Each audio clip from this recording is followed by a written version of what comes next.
Ebi babwambira mu rukiko rwa health review hamwe no gabira abashaho abatuire nubakora kurungi ebirabo. Standing members, we also welcome Team Rwetam. Kandi yenda kubagambira nguteye nobe ibira max because I move. Abasinga babashemerere kugira bata kusinga.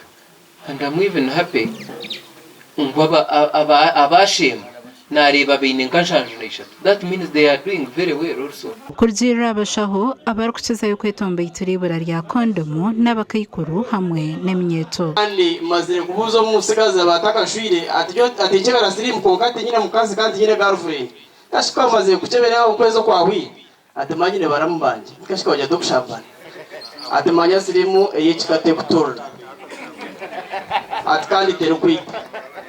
Mwe no kanowo inurambira ino muramu aturire umuramu mugenzi we akakukazirimu kandi ibatakindi. Mwe numuri yangu kwarana kugarukire. What an influx of women and young girls, all ages cutting across. Abakaikuru, abishibato, na middle age, they were the majority, and their complaint was condoms. Hona abashahon bagira ngo ine bintu by'abantu barukwitorozamo kandi biliyoni banaga umukabi. Rero kandi mwaba abashaho n'abandi kinamizi neza kubaheza. HIV iriye yongerera cyo. Kinamizi yatuheza. Bweno nyenda kubasha mu discussion kunkabebembezi no kwana mwegesoko abantu mbashobora HIV mutajidira ndakwani bajigambo mwena mwahunama kunga HIV yone itabantu binje yene kwata abantu. Urumukuru w'ebyamagara abwacurura Dr. Ivan Kamya agize ngo w'ebyana birho bayitona bajereseho koraja hakuzarisa abakazi okujema abana hamwe no bunda bohereza. Alchirule is dark green. It's only now Mbarara City, which is one what? 135 ahead of us. But you know Mbarara gets all the referrals from what?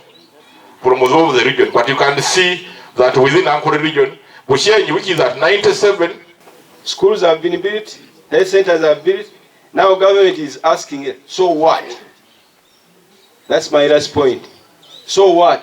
We are interested in the outcomes. Right? And that's why I think Dr. Edward has been rewarded. How many mothers were delivered? Abebembezi bakora isaka iraka okwehananjurisa abashaho abarukosha hamwe no koremeramo yabo binkwatire ci. Twaba bamazima. Munyaneza kwa washikira mbyaro byono kabuza. There is no service at all.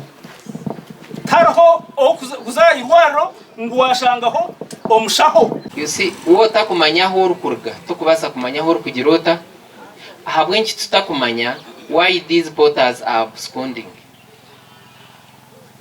And if it is true, like how you have said it, then why are they still on the payroll? Gasha kwa Paul Turyamureba.